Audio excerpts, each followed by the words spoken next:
бахшида ба истиқболи арзанда аз ҷашни 34-солагии истиқлоли давлатии ҷумҳурии тоҷикистон дар пешоруи ин иди бузурги миллӣ дар деҳаи меҳробод деҳоти гулистон ноҳияи восеъ мусобиқаи кушоди бозии футбол доир гардид.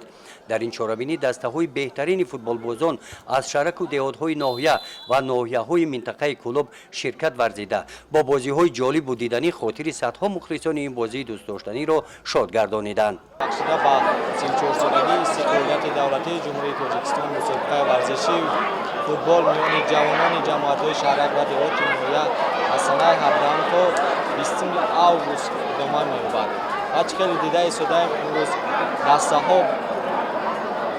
дастаҳо бо ҳам бозӣ карда маҳорати хуби варзиширо нишон дода истоданд. мақсад аз баргузор намудани ин чорабиниҳо миёни ҷавонон ин ҳам бошад тарғибу ташвиқи тарзи ҳаёти солим ва ба ин васила ҷалб намудани ҷавонону наврасон ба варзиш мебошад.